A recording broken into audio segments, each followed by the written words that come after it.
Est-ce que toi, tu as lancé ta marque parce que tu y croyais vraiment ou parce que tu aimes le greenwashing? J'adore le greenwashing. C'est beaucoup dans comment j'utilise mon produit. Il faut l'user jusqu'au fil, en l'occurrence. Le but final, comme je disais avant, pour moi, c'est de me dépenser. Et pour tout ça, j'ai pas besoin de consommer. Less is more.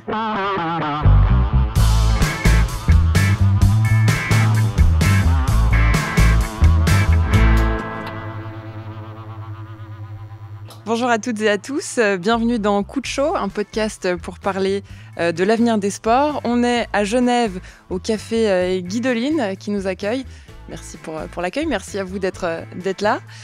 On est notamment avec Julien Boucher, tu es expert en sciences de l'environnement, en gestion du cycle de vie et en éco-design. Tu nous expliques déjà juste ce que ça veut dire ? Du coup, effectivement, on utilise aussi parfois le terme éco-bilan. Donc, notre métier, c'est de faire un bilan des impacts environnementaux d'un produit ou d'une entreprise dans l'idée de les améliorer et avoir moins d'impact sur les produits et les services qu'on consomme. Michael, Ingram, toi, tu es passionné de trail, tellement passionné que tu as d'ailleurs lancé ta marque d'équipement, c'est juste ? Exactement. Avec toi, on mange trail, on dort trail, on vit trail, on parle trail, on chante trail, écoute, ce que tu veux. Parler trail, du coup. Yes. Et puis, Laura Morales-Vega, tu t'intéresses aux enjeux sociaux et environnementaux du sport. Tu es journaliste, tu as animé un podcast en Suisse et tu fais de la boxe anglaise. Ouais, c'est ça. Après, je fais de la boxe, pas pour castagner qui que ce soit, mais plutôt pour le côté se défouler ou quoi. Du coup, on n'est pas dans la technique, mais plutôt dans la transpi. D'accord. Alors justement, pour transpirer, il faut s'équiper. Merci de me lancer là-dessus. Et comment est-ce qu'on s'équipe de manière durable chacun dans sa pratique sportive ? Ça va être notre thématique. Est-ce que vous avez déjà des idées ? Je me tourne peut-être vers toi, vu que tu es directement concerné. Après, dans le choix des équipements, par rapport à ce que tu demandes, il y a pas mal de critères auxquels il faut penser. Il y a déjà la matière, les matériaux qui sont utilisés à la base. Peut-être des plastiques, des choses quand même pas mal polluantes, avec quand même une empreinte carbone significative. Puis chaque matériau a son propre empreinte. Après, il y aurait le lieu de production. Typiquement, d'où est-ce qu'il vient, combien est-ce qu'il a voyagé, dans quelles conditions est-ce qu'il a été produit. Chaque pays, ça sera différent en termes d'impact. Et puis après, le cycle de vie aussi plus loin, lors de son utilisation. Est-ce qu'on peut le réparer une fois qu'il est non réparable? Est-ce qu'il y a des solutions en fin de vie? Faut vraiment penser à l'équipement de façon globale, de A à Z, bien avant qu'on l'achète dans un magasin, et puis bien au-delà, quand on n'a plus besoin. Qu'est-ce qui fait que tu es tombé là-dedans ? Par passion. Mais c'est par passion. Et puis en voyant... Enfin, moi, je fais du trail, comme tu as mentionné, depuis tout petit. Quand on fait du trail, on passe beaucoup de temps dehors. Et puis ces temps-ci, on voit vraiment l'environnement qui change. Enfin, on voit le climat qui change en passant des heures et des heures et des heures à la montagne. Toi, tu le vois changer les étés deviennent de plus en plus longs, de plus en plus chauds, les hivers de plus en plus courts. Quand j'étais petit, j'allais skier au mois de décembre, début décembre. Là, je vais plutôt skier en janvier. Chaque fois que je faisais des courses en été, c'était caniculaire. Et du coup, il y a eu un peu une prise de conscience sur...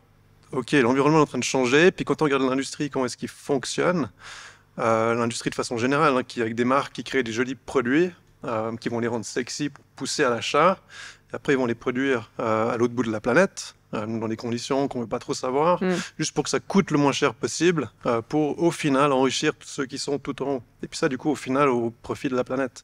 Et du coup, c'est un peu cette prise de conscience-là qui a redémarré un peu toute mon aventure à moi. Est-ce qu'il y a eu un petit truc en particulier, un déclic, quelque chose où une fois, t'es tombé sur un docu ou t'as entendu parler d'une actualité sportive où tu t'es dit non, là, c'est plus possible? Je suis tombé sur une paire de chaussures dans un magasin avec une croix suisse dessus et avec un prix qui me laissait penser que ça pouvait être fait en Suisse. C'était la première fois que je voyais cette chaussure. Et puis du coup, en soulevant l'étiquette, je voyais le lieu de production. Puis en fait, c'est là que ça ne jouait pas du tout. C'est à un moment donné, il y a quelque chose de non cohérent. Puis c'est là que ça a un peu démarré la réflexion. Toi, qu'est-ce qui t'a donné envie qu'est-ce qui fait que tu t'es intéressé à ces questions-là ? Moi, ça va même avant, en fait, d'avoir un quelconque matériel dans les mains pour n'importe quel sport. Je me pose la question... en fait, est-ce qu'on a vraiment besoin d'être avec la dernière chaussure, le dernier, dans mon cas, des gants à une dernière génération avec, je sais pas, des filigranes roses ou j'en sais rien. Et la réponse, moi, j'en suis en tout cas arrivée à la conclusion, c'est que c'est pas forcément toujours nécessaire. Et comme Michael le disait, on nous fait des choses, des équipements très jolis, très design, qui donnent envie. Et au final, en fait, c'est plein de choses dont on n'a pas forcément besoin parce que le but final, comme je disais avant, pour moi, c'est de me dépenser, qui a un lien avec la santé mentale, me sentir bien dans ma tête et dans mon corps. Et pour tout ça, j'ai pas besoin de consommer avant de faire le sport que je vais faire, peu importe lequel il sera. Peut-être que pour le trail, effectivement, il y a plus de risques de blessures si les chaussures ne sont pas adaptées. C'est vrai ça? Oui, donc clairement, c'est clair que les vêtements, il n'y a pas trop de risques. Donc il faut se rééquiper régulièrement dans le trail? Oui, le problème, c'est que les chaussures, c'est le problème de la chaussure, c'est que c'est le consommable du trail. Donc c'est le produit qui va s'user le plus rapidement et puis qu'il faut changer régulièrement. Donc c'est aussi celui qui aura, parmi tous la panoplie de vêtements que va porter un trailer, celui qui aura sûrement le plus d'impact sur l'environnement. Miguel me coupera peut-être ou peut-être me corrigera, mais la chaussure a besoin d'être adaptée, mais le t-shirt qu'on va porter pour aller faire le trail, à part si on a envie d'avoir un matériel fin qui sèche vite ou qui a cette particularité-là, au final, on peut aller faire du trail avec n'importe quel t-shirt. Et pourtant, on essaye de nous vendre des t-shirts adaptés à chaque utilisation, à chaque sport. Et moi, je pense qu'en tant que consommateur et sportif et sportive, on a peut-être la responsabilité de se poser la question de est-ce qu'en fait, j'ai vraiment besoin de courir au magasin parce que j'ai une sortie rando dimanche, quoi. Le regard de Julien, l'expert sur la question. C'est clairement pas une question facile et je pense qu'il n'y a pas de réponse toute faite ou de dogme sur ce qui est bien ou pas bien. Pour une première raison, c'est qu'on n'a pas un indicateur de l'impact environnemental en unité d'impact environnemental tout fait qui permet de comparer les choses de manière universelle. On a déjà en soi pas mal de sujets. On a l'empreinte carbone, on a les aspects liés à la toxicité, on a aussi d'autres aspects même sociaux, mais même sur l'environnement, les aspects liés à l'eau, à plein de sujets, à la pollution plastique. Et puis parfois, on est bien d'un point de vue bilan carbone, mais on est moins bien d'un point de vue consommation de terre ou de ressources, etc. Donc, le sujet n'est pas simple. Non. Il y a plusieurs pistes. Il y a plusieurs pistes. Il faut éviter le dogmatisme. Pour moi, effectivement, ce que tu relèves est super important dans le sens où ce n'est pas une matière contre une autre. C'est beaucoup dans comment j'utilise mon produit. Est-ce que j'en ai vraiment besoin ? Il faut l'user jusqu'à la corde, jusqu'au fil. Voilà, et en fait, je pense surtout dans le textile, dans le textile, on a deux gros sujets. C'est des produits qui ont beaucoup d'impact quand même à la fabrication et potentiellement à la fin de vie quand ça devient un déchet. Et aussi, c'est des produits qui potentiellement ont un impact pendant la phase d'utilisation parce qu'on va perdre des microfibres de textile pendant le lavage ou voire de la semelle en caoutchouc pendant qu'on court. Du coup, l'enjeu, c'est la qualité. En fait, je pense, pour moi, c'est pas fibre naturelle versus fibre synthétique, c'est avoir des produits de qualité qui vont durer longtemps. Donc, on va diluer cet impact sur plus d'utilisation, plus d'années. Potentiellement, s'ils sont de bonne qualité, ils vont aussi moins perdre de fibres. Donc, on a un double avantage. C'est du bon sens de grand-mère, on va dire. Mais pour moi, c'est quand même, en termes de choix, c'est important. Donc, potentiellement, ça coûte plus cher. Peut-être que du coup, on va s'attacher plus à l'objet, on va mieux l'utiliser. Et si on n'est pas un sportif, on ne peut pas faire non plus tous les sports, on est aussi dans une société où on veut tout tester, on n'a pas besoin d'avoir l'équipement pour tous les sports. Donc il y a aussi la question de la location. Ouais, c'est une des pistes, il faut davantage développer ce point-là, vous en pensez quoi ? Moi je rebondis juste sur ce qu'il vient de dire, mais ça en lien avec ce que tu dis là aussi, je crois au final, moi c'est ce que je vois, c'est au final il faut consommer moins. Ouais, et mais mieux. En ayant des vêtements de qualité qui vont durer plus longtemps, l'impact sur cette industrie-là, c'est que nous, en tant que client, on va consommer moins de vêtements. La location, c'est aussi une façon de consommer moins parce qu'on va utiliser les mêmes vêtements puis on va les réutiliser et ainsi de suite. Les gants de boxe, tu aurais envie de les louer ? C'est exactement là que je venais. Il y a pour certaines choses, je pense que la location peut être une solution ou en tout cas une partie de la solution aussi parce que comme Julien disait, pardon.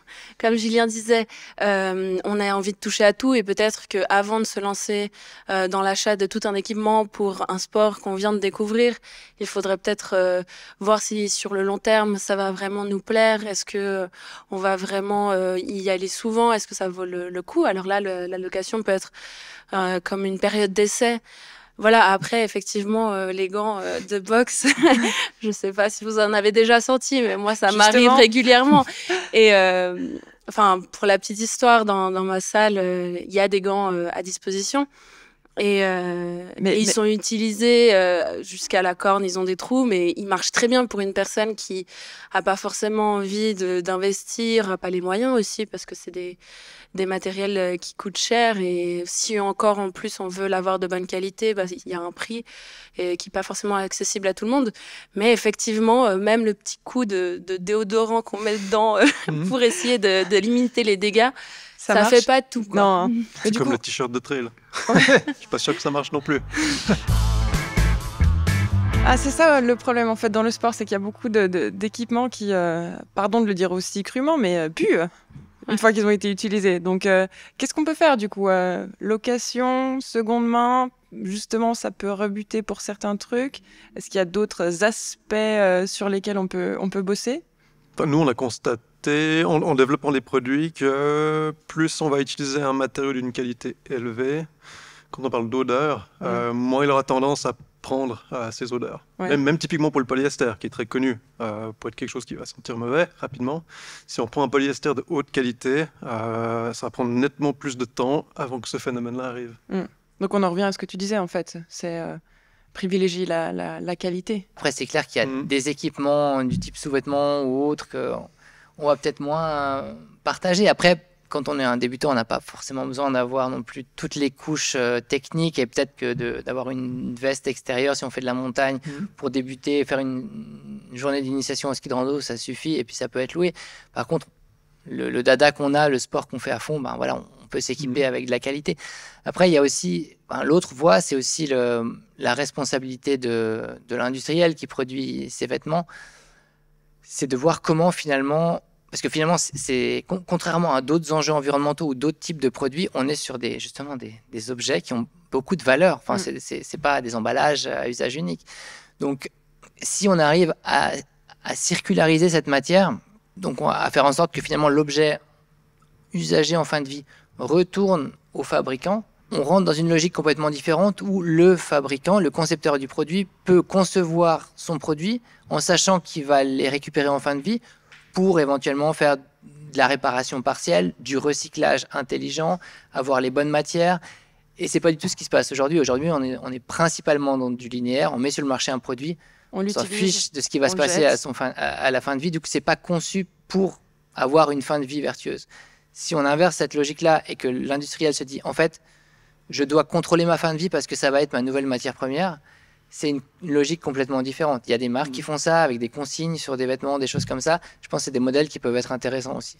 Est-ce que tu es consulté, toi, justement, par des marques pour ces questions-là? Tout à fait. Donc, c'est typiquement ce type de questions qui se pose. C'est comment on fait pour réduire l'empreinte environnementale sur ces différentes stratégies qui sont augmenter la durée de vie, augmenter les réemplois, le recyclage en fin de vie, choix des matières. Il y a quand même, on ne veut pas diaboliser des matières, mais évidemment, il y a des matières, des lieux de production, des schémas logistiques qui ont plus d'impact que d'autres. Je veux dire, et tout ça peut s'optimiser. De quelle manière, par exemple, encore?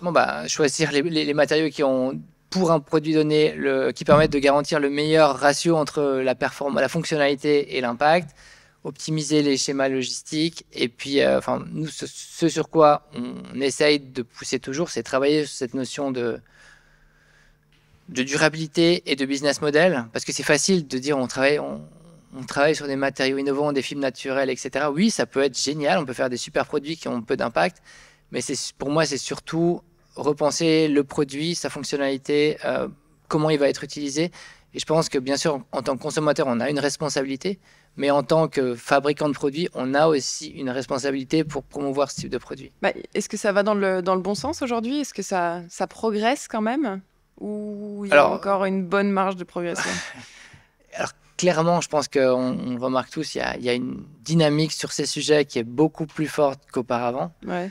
Mais ça va pas encore assez vite. Tu as encore beaucoup de boulot, c'est ça? Mais quand on regarde la vitesse, enfin, malheureusement, je pense que la vitesse à laquelle les problèmes accélèrent est toujours supérieure à la vitesse à laquelle les solutions apparaissent. Donc, mais voilà, clairement, il faut voir les choses positives. On est dans une super dynamique en ce moment sur ces sujets-là. Toi, tu le constates aussi Oui, c'est vrai qu'on en parle. La preuve, on est ici pour en discuter. C'est déjà un pas parce que c'est des questions qui se posent.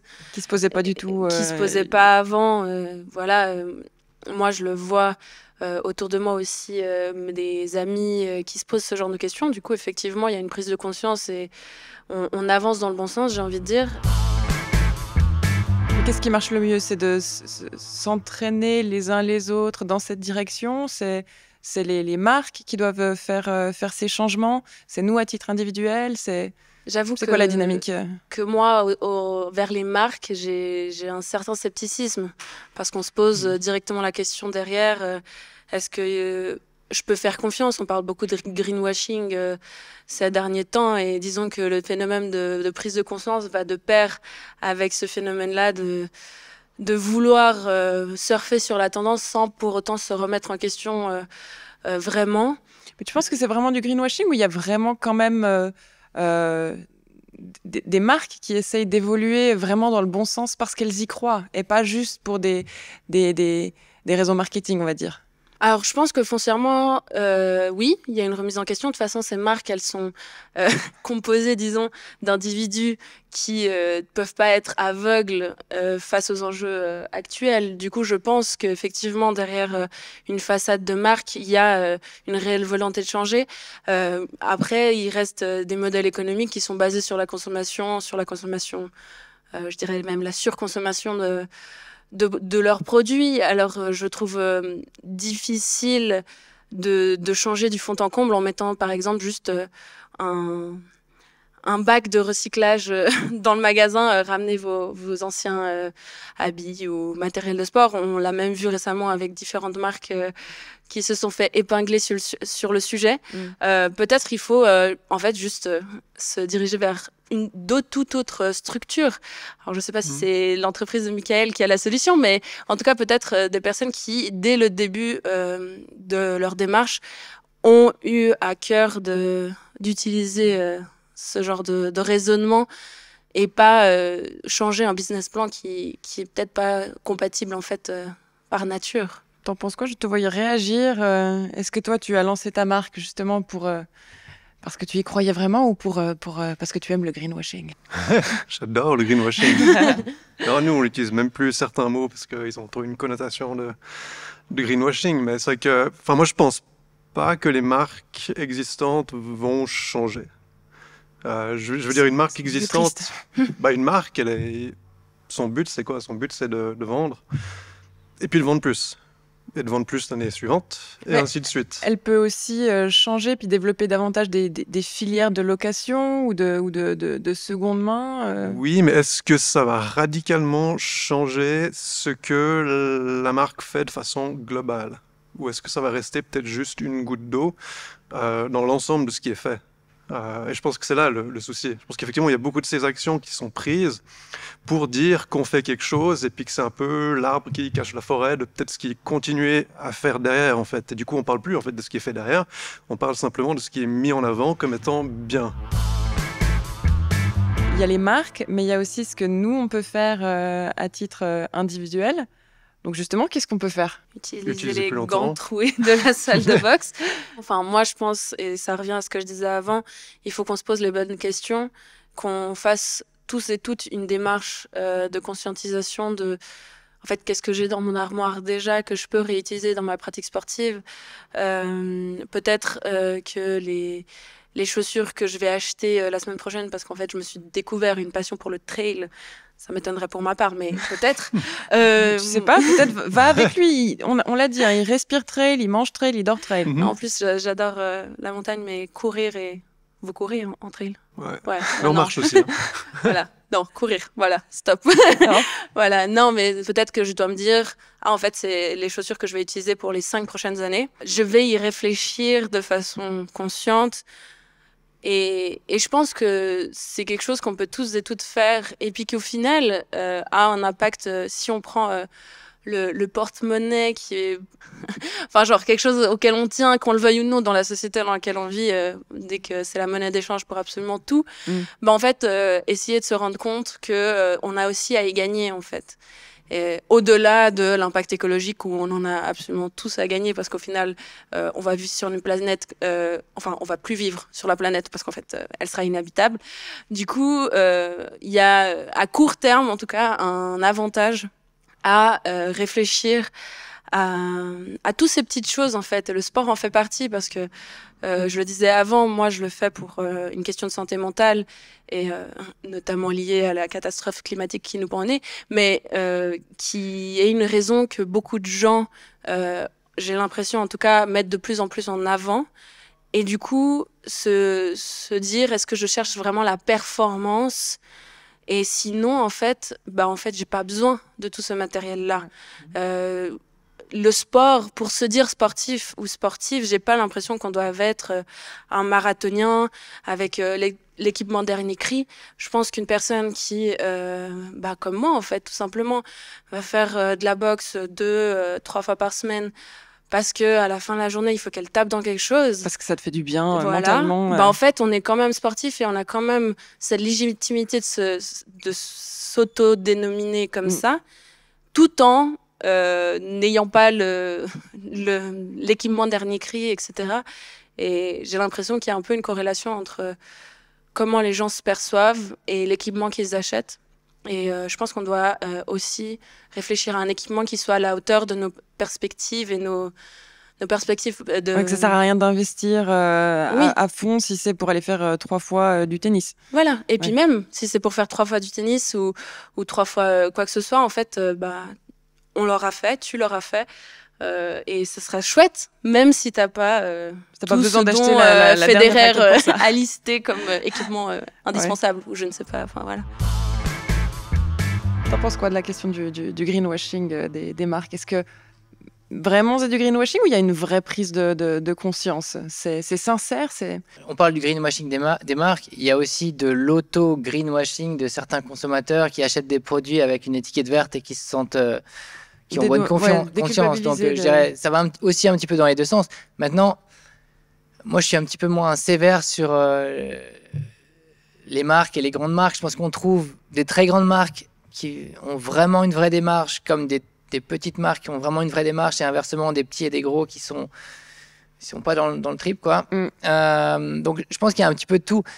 Et je pense que le changement, il va venir des deux, et il va venir de petites marques qui montrent des innovations, des business models, des choses qui fonctionnent.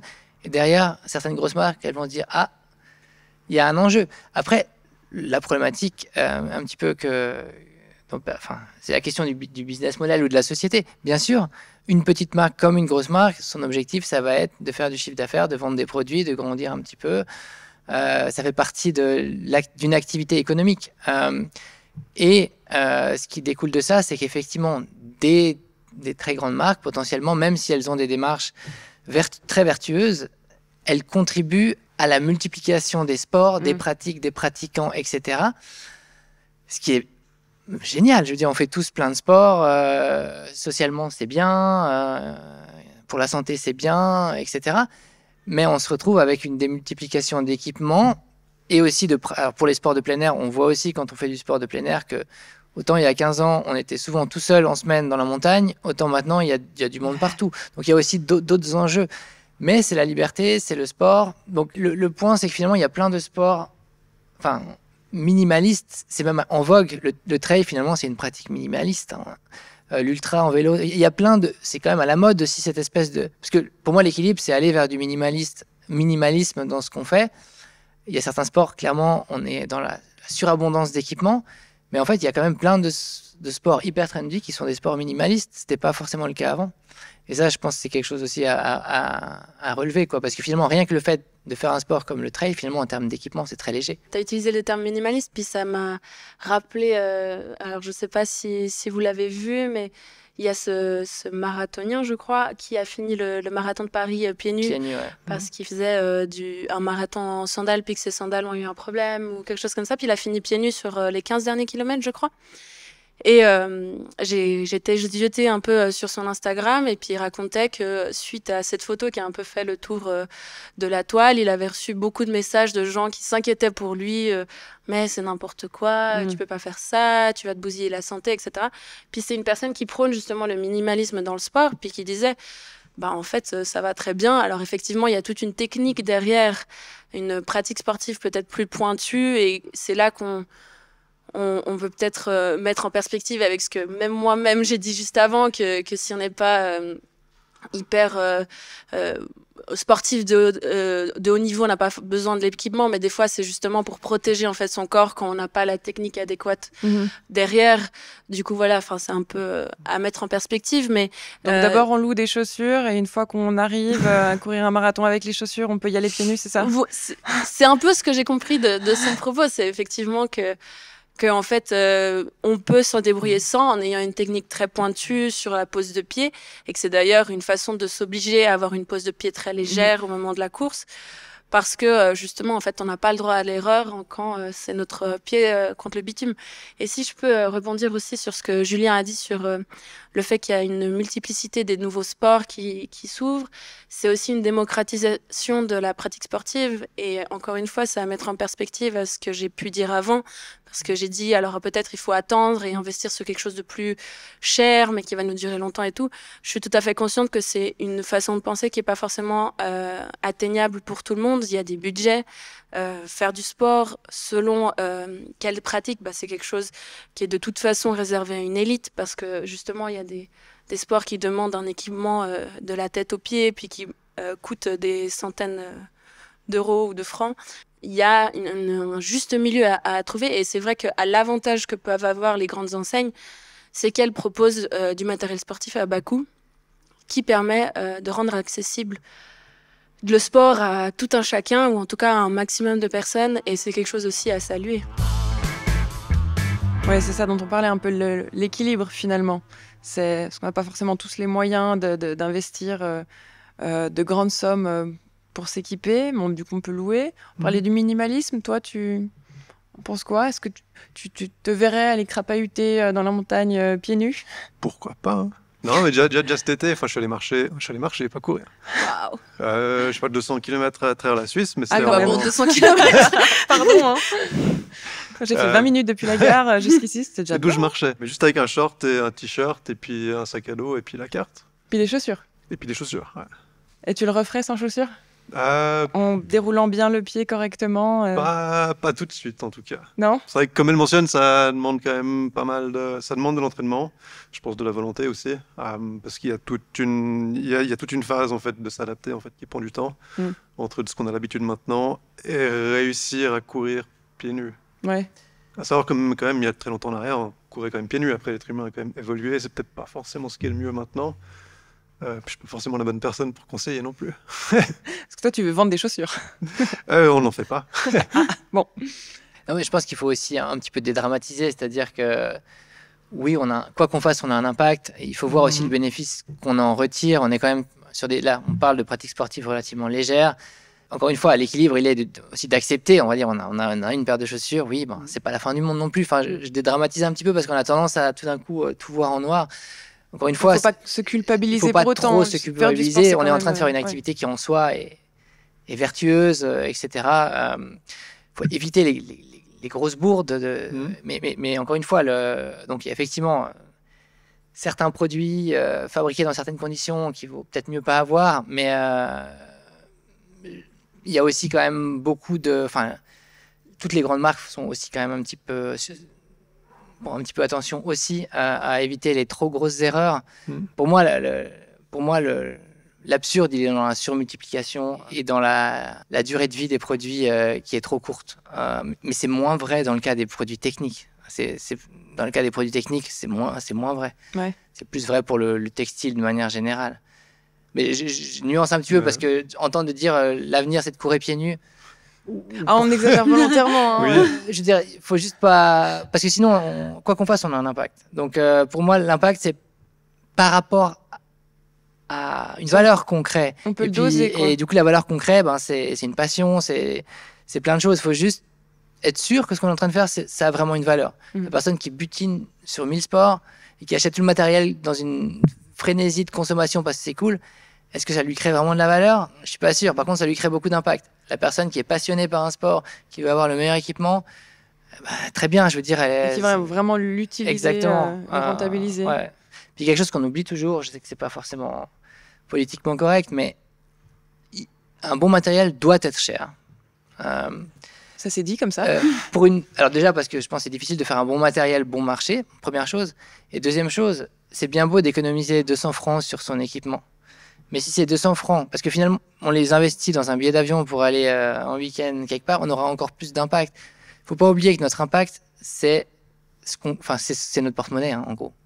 C'est ce qu'on achète. Donc en gros, si on économise quelque part, les 200 francs qu'on a économisés, ils vont avoir un autre impact ailleurs aussi. Ouais. Ce qu'on appelle l'effet rebond. Donc, faut être aussi conscient de ça de manière globale, quoi. Mais on peut mettre... Pardon. Non, je pense que c'était juste pour rebondir sur ce qui se disait justement sur le minimalisme, pour donner un exemple. Nous, ce qu'on fait, c'est qu'on fait aussi super attention dans l'assortiment qui est proposé aux clients. Donc, on va proposer simplement le strict nécessaire. Donc, un seul modèle de short, un t-shirt, un pull, une veste, et pas non plus 15 de chaque. Puis après, on va aussi s'assurer que le t-shirt ou le pull ou la veste qui est proposé peut être utilisé pour le trail, mais aussi pour la randonnée, pour le ski de rando ou la course à pied sur route.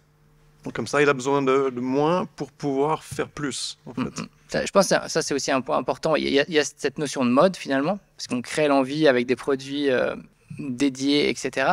Et puis effectivement, moi, sur certains sujets, je cours depuis un petit moment aussi. Et petit à petit, on va courir avec un t-shirt en coton et puis un short basique. Puis on a l'impression, quand on voit les gens qui courent autour de soi avec des choses très techniques, on se dit, mais on se sent un petit peu en décalage, mais finalement, c'est pas ça qui compte pour courir. Enfin, on nous a aussi fait croire que finalement, il y avait tout un matériel qui permettait l'identification à un sport. Quand on prend un peu de recul, on se rend compte que finalement, sur certains aspects très techniques, on est d'accord, quand on va à 3000 mètres, c'est mieux d'avoir une veste qui tient la route.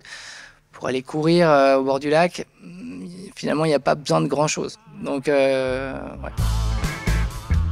Mais si on a un petit budget, parce qu'il faut quand même que le sport puisse être accessible à toutes et tous, si on a un petit budget, comment on fait pour s'équiper?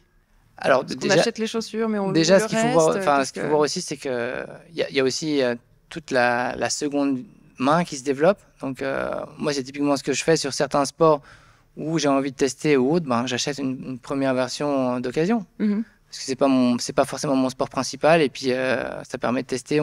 Voilà. Ouais. Je sais pas dont j'ai vraiment besoin. Donc ça, je pense que l'offre de seconde main, elle est là. Enfin, si on va sur les plateformes, on trouve un petit peu tout. Peut-être pas des chaussures de trail, parce qu'on est sur quelque chose de spécifique. On est sur un consommable, mais tout ce qui n'est pas du consommable, on le trouve. Donc je pense que c'est une bonne voie. Donc soit à titre individuel, on connaît tous les sites en question, soit certaines plateformes et certaines marques qui commencent à mettre en place aussi de l'occasion ou de la location en plus de la vente de produits. Et donc ça va dans le bon sens?